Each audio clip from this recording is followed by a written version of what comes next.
Hello बच्चों, स्वागत है आप सभी का Shri Shyam group of education के यूट्यूब चैनल पर। अपने +1 की फिजिक्स पढ़ रहे हैं और इसके अंदर अपने लास्ट क्लास के अंदर जो टॉपिक पढ़ रहे थे वो अपना टॉपिक था सदिश गुणनफल के बारे में। अपने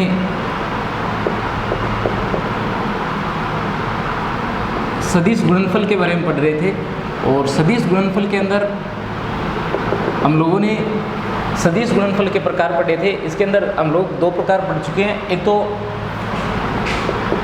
इसके अंदर था अदिश गुणनफल और एक था सदिश गुणनफल। ठीक है, तो लास्ट क्लास के अंदर अपने यही पढ़ा था, एक अदिश गुणनफल के बारे में और एक सदिश गुणनफल के बारे में। अदिश गुणनफल अगर बात की जाए तो अपने लिखते हैं ए वेक्टर डॉट बी वेक्टर से, और अदिश गुणनफल को ए वेक्टर डॉट बी वेक्टर से और सदिश गुणनफल को ए वेक्टर क्रॉस बी वेक्टर से लिखा जाता है। इसे अपने ए बी कोस थीटा लिखते हैं। और जो ये राशि आपको प्राप्त होगी ये किस प्रकार की राशि होगी? ये अदिश राशि होगी, तो दिशा वगैरह इसमें नहीं आएगी। यहाँ की अगर बात करें तो ये आएगा ए बी साइन थीटा। ठीक है, और साथ में क्या लिखते हैं? एन कैप लिखते हैं। ये एक सदिश राशि के रूप में लिखा जाता है। इसकी दिशा होगी और इसकी दिशा इन दोनों के तल के यानी ए वेक्टर और बी वेक्टर के तल के लंबवत बाहर की ओर एन कैप की दिशा आती है। अपने लगभग कंप्लीट बात इसके बारे में कर ली थी। अब अपने एग्जाम्पल के बारे में आपको बता रहा था बिल्कुल लास्ट में। तो अगर अपने सदिश गुणनफल के एग्जाम्पल की बात करें तो एक तो आता है इसमें बल आघूर्ण और एक आता है कोणीय संवेग। ठीक है, देखो जरूरी नहीं है ये 2 ही एग्जाम्पल हो, बहुत सारे इसके एग्जाम्पल होते हैं, पर ये 2 एग्जाम्पल आप लोग याद रखना, एक तो बल आघूर्ण का और एक कोणीय संवेग का। आने वाले चैप्टर में आप लोग इनको पढ़ोगे भी कि ये क्या होते हैं, बल आघूर्ण और कोणीय संवेग। बल आघूर्ण को टो से लिखा जाता है और इसे लिखते हैं r vector cross f vector से, r vector cross f vector से। कोणीय संवेग को पी वेक्टर से, ये जे वेक्टर से या एल वेक्टर से लिखा जाता है और इसे लिखा जाता है आर क्रॉस पी वेक्टर से। ठीक है, तो ये आपका कोणीय संवेग और ये बल आघूर्ण, ये दोनों किसके एग्जाम्पल है? ये सदिश गुणनफल के एग्जाम्पल है। इसके बहुत सारे एग्जाम्पल होते हैं, पर 2 एग्जाम्पल मैंने आपको बताए हैं, एक तो बल आघूर्ण और दूसरा मैंने इसके अंदर आपको बताया है कोणीय संवेग। ठीक है, इसके साथ में आपका ये जो पार्ट है सदिश गुणनफल का ये कंप्लीट होता है। अब बेसिक मैथमेटिक्स की अगर बात की जाए तो और किन किन बातों का आपको पता होना चाहिए, तो इसके अंदर एक तो आता है अवकलन, एक आता है समाकलन और एक आता है लघुगणक। ठीक है, तो अपने शुरुआत करते हैं अवकलन की। अवकलन गणित, देखो अवकलन गणित की अगर बात की जाए तो कुछ एक बातें मैं आपको यहाँ बता देता हूँ कि अवकलन समाकलन ये दोनों जो टॉपिक है ये छोटे छोटे टॉपिक नहीं है, ये अपने आप में एक पूरी बुक है। यानी अवकलन और इसके बाद में जो हम लोग पढ़ेंगे समाकलन, ये अपने आप में एक कंप्लीट बुक है। ये ऐसा नहीं है कि मैं आपको 4 फॉर्मूले बता दूं और आप लोग उन फॉर्मूलों को याद करके अवकलन सीख जाओगे, ऐसा बिल्कुल भी नहीं है। अवकलन और समाकलन ऐसे टॉपिक है जो आपकी कभी खत्म नहीं होंगे। ठीक है, जैसे जैसे इनके अलग अलग टाइप के एग्जाम्पल आते जाएंगे, अलग अलग टाइप के अवकलन समाकलन आपके आते जाएंगे, पर कुछ बेसिक अवकलन और समाकलन जो आपके फिजिक्स में काम में आने वाले हैं अपने सिर्फ उनकी बात यहाँ करेंगे। तो सबसे पहले अपने इसके अंदर देखेंगे अवकलन गणित और इसके अंदर अपने देखेंगे कि अवकलन का क्या मतलब है। यानी अवकलन या अवकलन गुणांक की बात करते हैं अपने। अवकलन गुणांक यानी अवकलज जिसे बोलते हैं, अवकलज जिसे बोलते हैं, अवकलज डेरिवेटिव जिसे बोलते हैं, अवकलज या अवकलन गुणांक की अपने यहाँ बात करेंगे कि अवकलन गुणांक कैसे ज्ञात किया जाएगा या अवकलज कैसे ज्ञात किया जाता है। देखिए आपके पास में 2 राशि है, जैसे आपके पास में 2 चर है, एक तो y है और एक क्या है? x है। y जो है वो किस पर निर्भर कर रहा है? y जो है वो x पर निर्भर कर रहा है। ठीक है, y किस पर निर्भर करता है? x पर निर्भर करता है। x पर किस प्रकार से निर्भर करता है कि अगर आप लोग x के मान को बदलते हो, ढंग से समझना, अगर x के मान को बदला जाए तो y का मान भी क्या होता है? इसके साथ में बदलता है। यानी y जो है वो किस पर निर्भर कर रहा है? x पर निर्भर कर रहा है। इसका मतलब ये हुआ कि x तो क्या है? स्वतंत्र चर है और y जो है ये परतंत्र चर है। अगर अपने x के मान को बदलेंगे तो इसके साथ साथ y का मान भी क्या होगा, अपने आप बदलेगा। तो जैसे x के मान को अपने बदलते जाएं, x में अलग परिवर्तन हो, कितना हो, डेल x हो, तो y में भी इसके सापेक्ष क्या होगा, अलग परिवर्तन होगा, डेल y, यानी x तो हो जाएगा x प्लस डेल x, तो y क्या हो जाएगा, y प्लस डेल y हो जाएगा। ठीक है, और अगर अपने ये परिवर्तन जीरो की ओर अग्रसर कर दें, ये परिवर्तन अपने क्या करते हैं, जीरो की ओर अग्रसर कर दें, तो ये परिवर्तन जो है ये भी क्या होगा, जीरो की ओर अग्रसर होना शुरू हो जाएगा। यानी इस परिवर्तन को, यदि डेल एक्स परिवर्तन को आप लोग यहाँ से हटाते हो तो इस जगह से डेल वाई परिवर्तन जो है वो भी अपने आप क्या हो जाएगा, हट जाएगा। परंतु इनका अनुपात जो है, यानी आपके पास में यहाँ अगर लिखूँ मैं डेल वाई बटा डेल एक्स जो है, ये अनुपात जो है, ये अनुपात जीरो न होकर के एक सीमांत मान की ओर क्या होने लगता है, अग्रसर होने लगता है। ये देखिए आप लोग क्या कर रहे हो, x को जीरो की ओर बढ़ा रहे हो, यानी इस परिवर्तन डेल x को जीरो की ओर बढ़ा रहे हो, परिवर्तन को यहाँ से हटा रहे हो, तो डेल y का परिवर्तन भी किस ओर जाएगा, जीरो की ओर जाएगा। परंतु इनका अनुपात जो है, इनका अनुपात जो है वो जीरो की ओर अग्रसर नहीं होगा, वो क्या होगा, एक सीमांत मान की ओर अग्रसर होगा। यानी इनका अनुपात जो है वो क्या होगा, एक सीमांत मान की ओर अग्रसर होगा। उसे अपने लिखेंगे del y upon del x.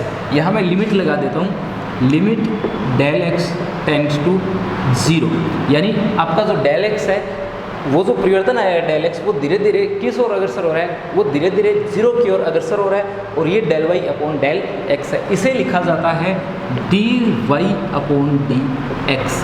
किससे लिखा जाता है, d y upon d x से। इस d y upon d x को एक्स के सापेक्ष वाई का अवकलज बोलते हैं या अवकलन गुणांक बोलते हैं।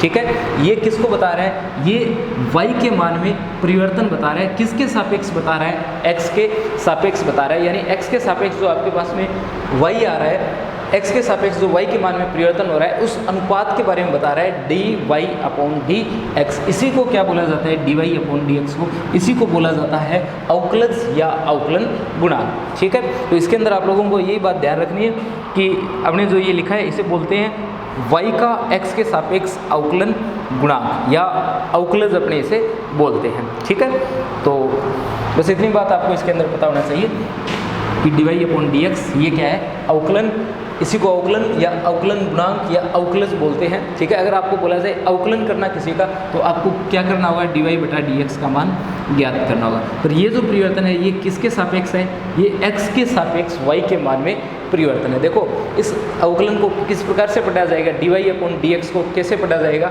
D y upon d x को पढ़ा जाएगा y का x के सापेक्ष अवकलन गुणांक या y का x के सापेक्ष अवकलन। ठीक है, यानी ये जो लिखा गया है यहाँ d y upon d x, इसको आपको क्या पढ़ना है, इसको पढ़ना है y का x के सापेक्ष अवकलन। ठीक है, ये जो आप लोगों ने लिख रखा है ना डी अपॉन डी एक्स, जो आप लोगों ने लिख दिया है, ये क्या बता रहा है, ये एक तरीके से संकारक की तरह काम कर रहा है, एक चिन्ह की तरह काम कर रहा है, जो आपको बता रहा है कि आपको यहाँ जो भी आप मान रखोगे, इस जगह आप जो भी मान रखोगे ना, यहाँ आप लोग जो भी मान रखोगे, जहाँ मैंने प्रश्नवाचक चिन्ह लगा रखा है, यहाँ आप लोग जो भी मान रखोगे उस मान का क्या होगा, x के सापेक्ष अवकलन होगा। ठीक है, तो ये अपनी बात आती है अवकलन की या अवकलन गुणांक की। इसके बारे में बस आपको कुछ एक बातें पता होना चाहिए।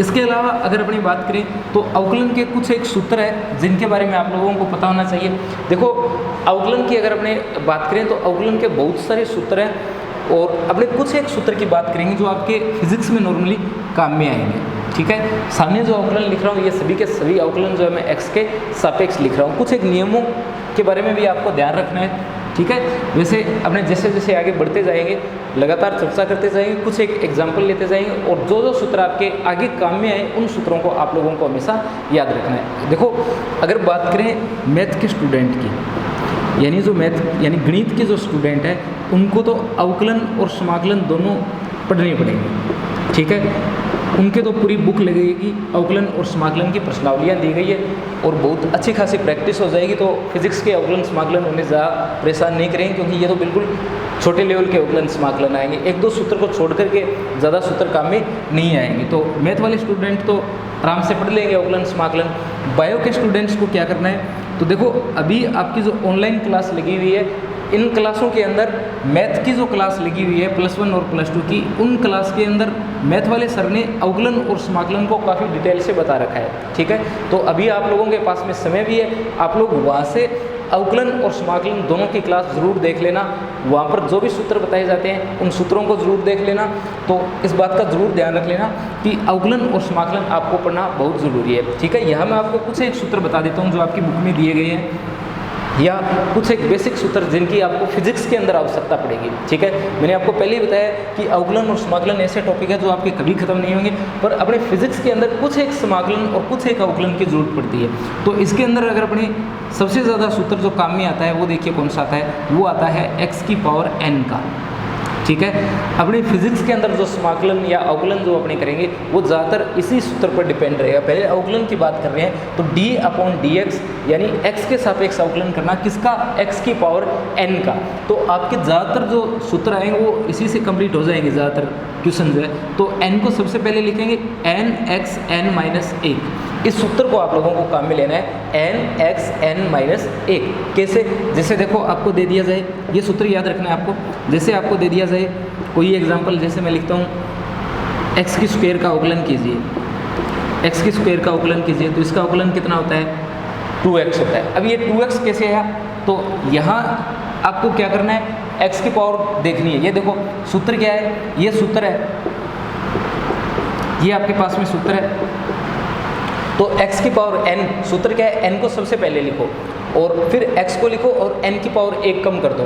ये जो पावर है इसे सबसे पहले लिखो।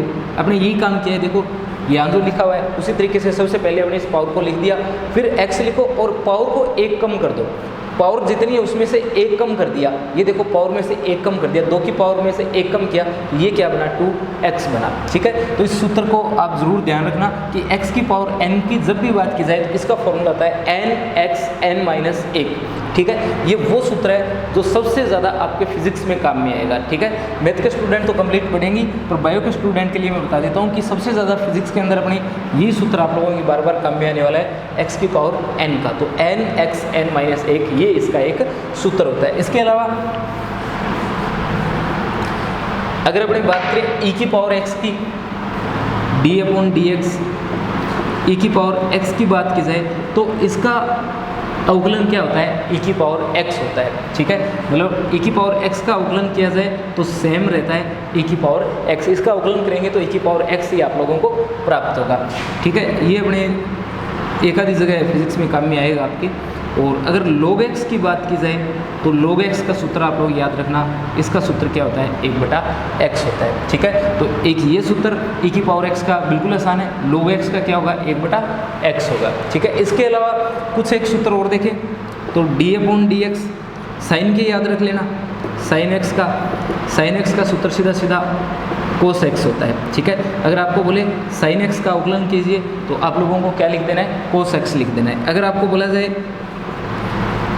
cos x का अवकलन कीजिए तो आप लोगों को sin x लिख देना है, पर किसका लिखना है, माइनस का लिखना है। ये बात जरूर ध्यान रखना कि sin का अवकलन किया जाएगा तो cos के रूप में आ जाएगा, sin x का cos x, परंतु cos x का जब भी करेंगे तो माइनस के sin x के रूप में आएगा। ये दोनों सूत्र जो है ये आपके बहुत ज़्यादा काम में आने वाले हैं, ठीक है। मतलब बेसिक रूप से अगर बात की जाए तो एक तो ये फॉर्मूला और ये दोनों फॉर्मूले, ठीक है। एक tan का सूत्र भी आप लोग ध्यान रखना, tan का सूत्र भी आपको पता होना ज़रूरी है, d/dx और tan x का जो सूत्र है वो होता है sec²x, ठीक है। और अगर sec की बात कर ली जाए, sec x की, तो इसका सूत्र होता है sec x और tan x, ठीक है। तो ये भी आप लोग ध्यान रख लेना। सबसे ज़्यादा ज़रूरी ये तीनों सूत्र आपको ध्यान रखने हैं, x⁴n का, sin x का, cos x का, tan x का और sec x का, ठीक है। इसके अलावा सूत्र तो उनके भी होते हैं, कोट की अगर बात करेंगे तो वो माइनस का cosec² हो जाएगा, इसी तरीके से cosec x की अपने बात करेंगे तो माइनस के अंदर ही आ जाएगा cosec x cot x के रूप में। तो सूत्र तो उनके भी होते हैं, पर फिजिक्स में आपको बस इन कुछ एक सूत्रों की सहायता से आपके लगभग अवकलन जो है वो कंप्लीट हो जाएंगे। तो इसके अंदर आप लोग साइन का याद रख लेना और cos का, tan का, और इसके अलावा आप लोगों को मैंने x⁴n का बता दिया है और e⁴x का बता दिया है मैंने आपको, और log x का बता दिया है। इसके अलावा सूत्र तो और भी बहुत सारे आपकी बुक में आपको दिए हुए मिल जाएंगे, पर आप लोगों को इतने याद रखने की जरूरत नहीं है, बस इन सूत्रों को अभी आप लोग याद रख लेना, ठीक है। यानी tan का याद रखोगे sec स्क्वायर एक्स, सेक का रखोगे तो sec x tan x, और कोस का रखोगे माइनस का sin x, साइन का रखोगे तो कोस x, x की पावर n का अगर करेंगे तो n x n माइनस 1, ये इसका सूत्र जो है वो बन जाएगा, ठीक है। तो इतने सूत्र आप लोग एक बार के लिए याद रख लेना, ठीक है। अगर बाकी सूत्रों की बात करेंगे तो जो आपके मैथ वाले टीचर है उन्होंने वहाँ पर अवकलन के बारे में काफ़ी डिटेल से बता रखा है, ठीक है। इसके 20-25 सूत्र उन्होंने एक वीडियो के अंदर बता रखे हैं, तो आप लोग चाहो तो वो वीडियो देख लेना, परंतु बायो के स्टूडेंट के लिए ज़्यादा देखने की जरूरत नहीं है। मैंने आपको बताया एक तो ये और 2 सूत्र ये, और एक जगह ये सूत्र आपके काम में आ जाएगा, ठीक है। ज़्यादातर इन्हीं सूत्रों पर रहेगा। देखो e की पावर x का तो सूत्र सीधा e की पावर x ही होता है, और log x का क्या होता है 1/x होता है, ठीक है। तो ये कुछ एक बेसिक सूत्र है। इसके अलावा देखो, और देखो अपने जैसे जैसे अवकलन को आगे पढ़ते जाएंगे तो जैसे आप फिजिक्स आगे पढ़ोगे तो उसके अंदर कुछ एक अवकलन समाकलन ऐसे टॉपिक आते जाएंगे, वहाँ साथ के साथ मैं आपको बताता जाऊँगा। अब देखो, अगर अपने कुछ एक और रूल्स की बात करें, जैसे अगर कोई कांस्टेंट दे दिया जाए, आपको कोई कांस्टेंट दे दिया जाए, यानी कोई नियतांक दे दिया जाए, कांस्टेंट जानते हो आप लोग नियतांक को बोलते हैं। अगर आपको बोल दें कि कोई नियतांक आपके पास में है और इसका अवकलन कीजिए, तो ध्यान रखना नियतांक का जब भी अवकलन किया जाएगा तो आपको क्या रख देना है, 0 रख देना है। यानी नियतांक का अगर अवकलन करने की बात करेगा तो नियतांक या कांस्टेंट का अवकलन कितना होता है, 0 होता है, ठीक है। एक देखो, अगर ये नियतांक किसी के मल्टीप्लाई में आता है, ये नियतांक क्या होता है, किसी के मल्टीप्लाई में होता है। जैसे कोई आपके पास में फलन है f(x) और इसके गुणा में क्या है c, एक नियतांक है, कांस्टेंट है, तो आपको क्या करना है, इस नियतांक को बाहर रख देना है और इस फलन का आपको अवकलन कर देना है। यानी ये नियतांक जो है वो गुणा के रूप में बाहर आ जाएगा और अंदर जो भी फलन बचेगा उसका आप क्या कर दोगे, अवकलन कर दोगे। जैसे आपको ये दे दिया जाए 2x स्क्वायर दे दिया जाए, ठीक है, और आपको बोल दिया जाए कि इसका अवकलन कीजिए, तो आप लोग देख सकते हो ये तो क्या है, नियतांक है। तो आप लोग यहाँ से क्या करोगे, 2 को तो बाहर रख दोगे और अवकलन सिर्फ किसका कर दोगे, x स्क्वायर का कर दोगे, ठीक है। इसका अवकलन अभी मैंने आपको बताया, तो 2 के साथ में क्या हो जाएगा, इसका मल्टीप्लाई हो जाएगा। आई बात सुन में, यानी नियतांक जो होता है, इस नियतांक को गुणा के रूप में आप लोग क्या कर देते हो, बाहर रख देते हो, ठीक है। इसके अलावा अगर बात करें तो जोड़ और घटाव के अंदर, गुणा और भाग के अंदर भी आपको ध्यान रखना है। देखो, जोड़ और घटाव का भी बता देता हूँ। जैसे आपको ये दे दिया जाए, u के रूप में लिख देता हूँ, u प्लस माइनस v, ठीक है।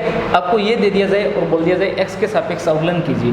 जैसे पहले मैं प्लस का लिख देता हूँ, तो आपको क्या करना है, एक बार तो आप लोगों को u का अवकलन कर देना है, फिर प्लस लगा करके v का अवकलन कर देना है, ठीक है। और अगर माइनस होता तो d/dx और u माइनस v होता तो आप लोग क्या करते, du/dx माइनस dv/dx, ठीक है। इस प्रकार से करते हैं। यानी ये जो अवकलन है इन्हें अलग अलग आप सोल्व करते, पहले u का करते फिर जोड़ देते किसमें, v के अवकलन में। इसी तरीके से पहले u का अवकलन करते फिर घटा देते, इसमें से किसे घटा देते, v के अवकलन को घटा देते, ठीक है। अगर गुणा में हो, जैसे गुणा में दे दिया जाए आपको u और v, अगर गुणा में दे दिया जाए तब आप लोगों को क्या करना है, तब आप लोगों को यहाँ पर एक सूत्र काम में लेना पड़ेगा, ठीक है। इसी तरीके से अगर आप लोगों को दे दिया जाए भाग के अंदर, तब भी आप लोगों को क्या करना पड़ता है, सूत्र की सहायता से इसे सोल्व करना पड़ता है। देखो, अगर इस प्रकार से आपको दिया जाए तो आपको क्या करना होता है, अगर गुणा में दे दिया जाए तो u और v में से दोनों में से किसी एक का आपको पहले, यानी u और v में से किसी एक को पहले नियतांक मानना होता है। जैसे u को आप लोग क्या करोगे, नियतांक मान लोगे। अगर u नियतांक होगा तो क्या होगा, ये देखो, चलो नियतांक वाला यहाँ से हटा दिया है मैंने, फिर से लिख देता हूँ। जैसे मैंने आपको सूत्र बताया था, c नियतांक है, तो आप क्या करोगे, c को बाहर रखोगे और जो फलन है उस फलन का क्या कर दोगे, अवकलन कर दोगे, ये बताया था मैंने। तो अब बताओ कि अगर यहाँ u को कांस्टेंट मान लेंगे तो यहाँ से देखो क्या करोगे, कांस्टेंट को बाहर रखोगे और जो पीछे बच गया उसका आप लोग अवकलन कर दोगे। परंतु ये अवकलन यही खत्म नहीं होगा, आप लोग प्लस का बीच में क्या करोगे, निशान लगाओगे और क्या करोगे, अब की बार जिसे अवकलन आपने कांस्टेंट माना था उसे छोड़ दो, जो बचा हुआ है उसे कांस्टेंट मानो। तो v को कांस्टेंट मानो और u का क्या कर दोगे आप लोग यहाँ अवकलन कर दोगे। ठीक है, तो यानी u डॉट v अपने इसी सूत्र को बोलते हैं। तो पहले आप u को कांस्टेंट माना आपने, v का किया, फिर v को कांस्टेंट माना, u का आपने क्या किया, अवकलन किया। इसी प्रकार ये होता u v w होता, तो कोई दो को कांस्टेंट मानते, एक का करते, फिर प्लस लगाते, फिर बचे हुए दो को कांस्टेंट मानते, किसी तीसरे को अवकलन करते, फिर प्लस लगाते, यानी 3 बार से वो अवकलन कंप्लीट होता। अगर u अपॉन v की बात की जाए तो आपको सूत्र काम में लेना है v स्क्वायर, यानी यहाँ जो भी लिखा है उसकी आप लोग क्या कर दोगे, स्क्वायर कर दोगे, और v को सबसे पहले लिख करके d u upon d x, फिर minus u d v upon d x. ठीक है, इस सूत्र को आप लोग क्या करोगे, यहाँ पर काम में लोगे। तो आपके ये तो इतना काम में नहीं आएगा। ठीक है, फिजिक्स के अंदर अगर बात करेंगे ना आपने, तो u अपॉन v बहुत कम जगह आएगा, और अगर आएगा भी तब भी ये देखो आप लोग ये भी तो कर सकते थे ना, यहाँ इसे लिख देते u और v की पावर -1। ठीक है, तो गुणा के रूप में आप लोग इसे क्या कर देते, सोल्व कर देते। तो ये तो सूत्र आप लोगों की मर्जी है अगर आप याद रखना चाहो तो, परंतु ये जो सूत्र यहाँ पर लिखे गए ये आप लोगों को ज़रूर याद रखने हैं। ठीक है, ये प्रैक्टिस करोगे बार बार इनकी, तो अपने कुछ एक आगे पढ़ेंगे तो जैसे जैसे अवकलन आते जाएंगे मैं आपको वहाँ पर डिटेल से बताता जाऊँगा कि ये अवकलन किस प्रकार से सोल्व हुआ है, कौन सा फॉर्मूला यहाँ पर काम में है। ठीक है, इसके अलावा अवकलन के कुछ एक गुणधर्म होते हैं, जैसे श्रृंखला के नियम का पालन करना। जैसे मैं आपको बताता हूँ कि आपको बोलते हैं d y upon d x कीजिए। ठीक है, तो यहाँ श्रृंखला का नियम आप लोग लागू कर सकते हो। कैसे, जैसे किसी दूसरे को अंदर लगाना है, इसके u को आपने लगा दिया, तो ये श्रृंखला के नियम का पालन करता है, du से du कट जाएगा तो फिर से क्या आ जाएगा, dy अपॉन dx आ जाएगा। इसी तरीके से आप लोग dv को भी लेकर के आ सकते थे, dt को भी लेकर के आ सकते थे। तो श्रृंखला के नियम का अवकलन जो है अपने क्या करता है, पालन करता है। तो ये कुछ एक सूत्र वगैरह जो थे वो आप लोगों को याद रखने हैं। ठीक है, और कॉन्स्टेंट वगैरह का मैंने आपको बता दिया है, गुणा का भी मैंने आपको बता दिया है, और अगर कॉन्स्टेंट गुणा के अंदर हो तो सीधा बाहर निकाल देना उसे। ठीक है, बस इतने याद रख लेना। अब अपने बात करेंगे भौतिकी में अवकलन गणित के उपयोग। भौतिकी में अवकलन गणित के उपयोग, या अपनी जो फिजिक्स है उसके अंदर अवकलन के उपयोग। देखो, अभी मैंने आपको थोड़ी देर पहले बताया था कि अवकलन क्या करता है। अवकलन का मतलब हो गया d y upon d x.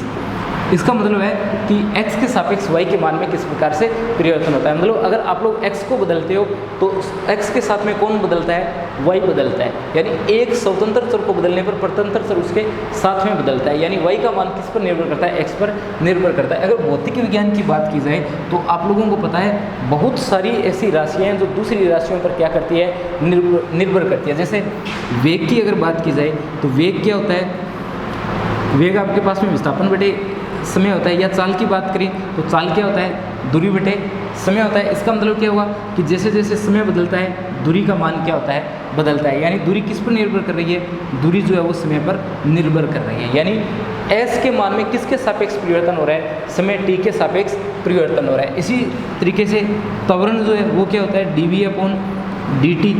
इसका मतलब जैसे जैसे समय बदलेगा वैसे वैसे वेग के मान में क्या होता है, परिवर्तन होता है। तो वो अपने क्या होगा, त्वरण होगा। ये देखो, ये अपने वेग में परिवर्तन की दर है, और ये अपने विस्थापन में परिवर्तन की दर है जो वेग के बराबर है, या दूरी में परिवर्तन की दर है जो आपकी चाल के बराबर है। और अगर यहाँ से अपने बात करें तो वेग में परिवर्तन की दर है जो किसके बराबर है, त्वरण के बराबर है। यानी त्वरण की अगर बात करें तो वेग में परिवर्तन की दर का मतलब हो गया समय t के सापेक्ष वेग v के मान में परिवर्तन। तो इस प्रकार आप लोग देख सकते हो कि भौतिक विज्ञान के अंदर अपने बहुत सारी ऐसी राशियाँ होती है जो क्या करती है, दूसरी राशियों पर निर्भर करती है। देखो, इस अवकलन के बारे में आपको ये बात और बताता हूँ। जैसे आपने लिखा है dv अपॉन dt, तो v का मान आप लोग रख सकते हो कहाँ से, ये मान रख सकते हो ds बटा dt, और इसे आप लोग ये भी लिख सकते हो d स्क्वायर s बटा dt स्क्वायर।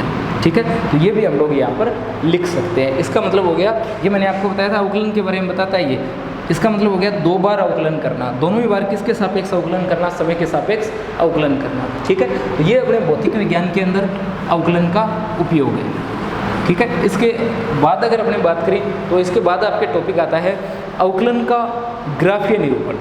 ठीक है, अवकलन का ग्राफीय निरूपण। तो देखिए,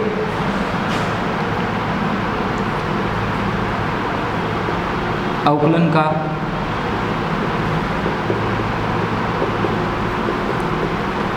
ग्राफीय निरूपण।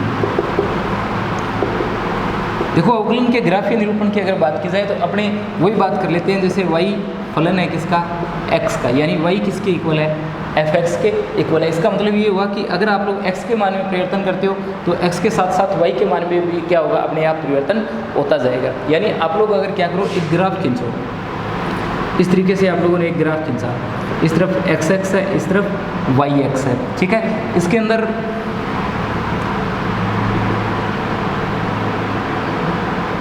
पहले डायग्राम बना देता हूँ मैं।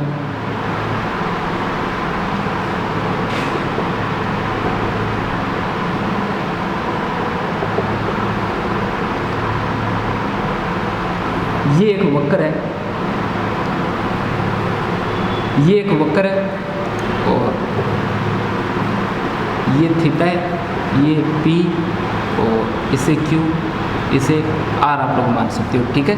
ये आपके पास में जो परिवर्तन है ये डेल x है, और ये यहाँ तक की जो दूरी है वो x है, ये दूरी y है, और ये जो परिवर्तन आपका ये कितना है, डेल y है, ठीक है। तो अपने क्या करेंगे, अपने मानेंगे y इक्वल क्या है, fx है, यानी y जो है किसका फलन है, x का एक फलन है। यानी अगर आप लोग क्या करते हो, x के मान में परिवर्तन करते हो तो y के मान में क्या होगा, अपने आप परिवर्तन होगा। या आप लोग बोल सकते हो कि x जो है वो यहाँ पर स्वतंत्र चर है और y जो है वो परतंत्र चर है। जैसे जैसे आप लोग x के मान को बदलते जाओगे वैसे वैसे y का मान भी अपने आप क्या होता जाएगा, बदलता जाएगा, ठीक है। तो यहाँ से अगर अपने बात करें तो अपने ये मान लें कि ये जो आपके पास में P और Q बिंदु है, ठीक है, ये P और Q बिंदु जो है वो बिल्कुल अलग दूरी पर है, यानी इन दोनों के मध्य दूरी क्या है, बिल्कुल अलग है। अगर इन दोनों के मध्य दूरी अलग है, इन दोनों के मध्य दूरी अलग होने का मतलब हो गया डेल x टेंड्स टू 0 है, ठीक है। तो अगर ये दूरी बिल्कुल अलग है तो ये जो रेखा है इसे आप बिल्कुल सीधी रेखा मान सकते हो, यानी PQ को आप लोग क्या कर सकते हो, एक सीधी रेखा मान सकते हो। तो यहाँ से आप लोग किसका मान ज्ञात कर सकते हो, यहाँ से आप लोग टेन थीटा का मान जो है वो ज्ञात कर सकते हो। टेन थीटा का मान देखिए यहाँ पर कितना आएगा, टेन थीटा की अगर बात करेंगे तो ये आएगा QR/PR। देखिए टेन थीटा इसी के तो बराबर आएगा, ये QR, ये आपके पास में QR जो है इसमें किसका भाग लगा दें, अगर अपने PR का भाग लगा दें, QR में अगर PR का भाग लगा दें तो आपके पास में क्या आएगा, टेन थीटा आएगा। कहने का मतलब टेन थीटा जो आपका किसके बराबर है, टेन थीटा जो है वो डेल y/डेल x के बराबर है। ये देखिए ये जो आपके पास में लाइन है ये डेल y है और ये क्या है, डेल x है, यानी जो आपका टेन थीटा है वो किसके बराबर है, ये टेन थीटा आपका डेल y/डेल x के इक्वल है। अगर अपने यहाँ से आगे बात करें तो मैंने आपको बताया, ये देखिए अपने मान रखा है कि डेल x जो है वो किसकी ओर जा रहा है, 0 की ओर जा रहा है, डेल x टेंड्स टू 0 मतलब 0 की ओर अग्रसर है। इसका मतलब आप लोगों को पता होगा डेल x टेंड्स टू 0, या आप बोल सकते हो डेल x 0 की ओर अग्रसर है। तो डेल y/डेल x किसके बराबर आएगा, ये dy/dx के बराबर आएगा। तो ये यहाँ पर क्या है, इसका ग्राफीय निरूपण है। तो अवकलन के ग्राफीय निरूपण की बात की जाए तो ये ग्राफ आप लोगों को बना देना है और उसके अंदर बता देना है कि इस ग्राफ का अगर अपने डाल ज्ञात करेंगे तो वो टेन थीटा आएगा, किसके बराबर आएगा, limit del x tends to 0 del y/डेल x, और किसके बराबर आ जाएगा, वो dy/dx के बराबर आ जाएगा, ठीक है। तो ये क्या है, अवकलन का ग्राफीय निरूपण है। अब देखिए एक छोटा सा टॉपिक इसके अंदर और बचता है,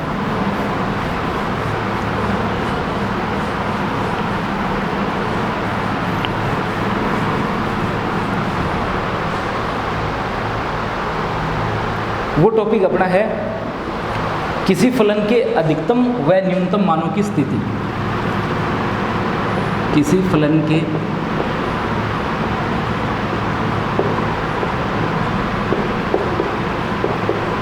अधिकतम व न्यूनतम मानों की स्थिति, ठीक है। न्यूनतम मानों की स्थिति पूरा लिख देता हूँ, न्यूनतम मानों की स्थिति। तो फिर से वही बात करनी है, y=fx, ये एक फलन है आपके पास में, और इसके अगर अधिकतम और न्यूनतम मानों की अपनी बात करेंगे तो एक ग्राफ बनाएंगे अपने इसके अंदर, ये x है और ये आपका फिर से y है, और ये इसका अधिकतम बिंदु है और ये इसका निम्नतम बिंदु है, ठीक है। तो